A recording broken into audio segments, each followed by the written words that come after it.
Picture this, it's 1940. Europe is at war. The Nazis are moving across France, and Britain fears they will be the next. But while soldiers prepare for battle, British leaders are focused on something else. Gold. Enter Operation Fish, the biggest secret move of wealth in history. In the middle of night, ship loaded with billions dollars worth of gold sail from UK to Canada.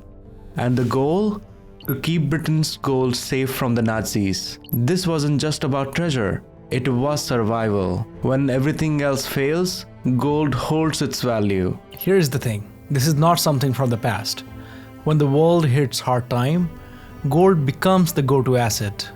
Gold doesn't just shine in wars, it's thrive when economy crumbles. Picture this, watching the stock market take a nosedive. On the other chart, gold prices are climbing, almost like a mirror image. It's no luck, it's a dance we have seen before. When the market trips, the gold steps in. That safety net investor didn't know they needed. It's the calm in the chaos, it's the anchor in the storm. We have seen this play over and over, in 2008, during COVID-19 crash and beyond. Each time the panic sets, gold becomes the ultimate shelter, steady and unmoving while everything else feels shaky. To understand why gold is so important, let's go back to 1920s. Back then, the world used the gold standard. Every dollar or pound was backed by gold. This made people trust money. Paper cash wasn't just paper, it was worth its weight in gold. But things changed in Great Depression. As the economy crumbled, people rushed to trade their paper money for gold. Bank ran out, panic grew, and the system meant to keep things stable started to break. In the 1933, Franklin D. Roosevelt made a bold move to fight economic crisis. He issued an order banning private ownership of gold in the US. Citizens had to trade their gold coins for cash. Why? The country was deep in Great Depression. The people were hoarding gold, leaving banks short on reserve. This made recovery even harder. Roosevelt's plan was to get gold back into government's hands to boost cash flow and stabilize the banks. Controlling gold meant controlling recovery, and Roosevelt knew it was the key to turning things around. If we think about recent times, do you know which country has been quietly stockpiling gold the most? It's not the usual suspects, like the US or Switzerland. It's China.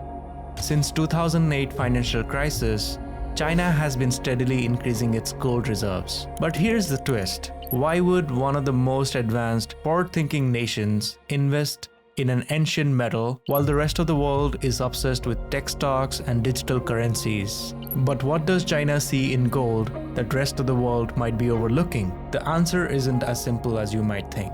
In a world where the US dollar dominates, gold offers something rare: independence. By increasing its gold reserve, China is building a buffer, a safety net that shields it from economic turbulence and reliance on the dollar. The more gold they gather, the more control they have over their financial destiny. And if history tells us anything, it's that the countries with the most gold hold more than just wealth. They hold power. But China isn't the only nation making quiet moves with gold. There is another player, one driven not by future planning, but by survival. It's Russia. When international sanctions hit hard and the global financial system turned its back, Russia needed a way out. Banks shut their doors, assets were locked, and the economy tightened. But gold?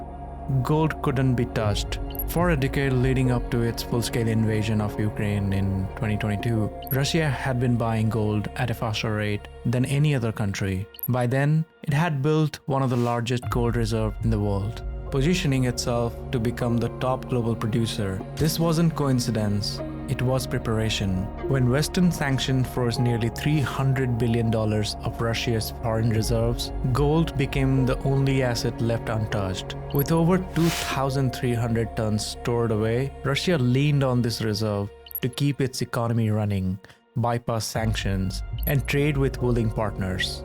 Gold wasn't just a backup, it was glue holding the economy together while the rest of the world tried to shut Russia out. Gold cannot be frozen, blocked, or erased. In times of economic war, it's more than just metal, it's survival.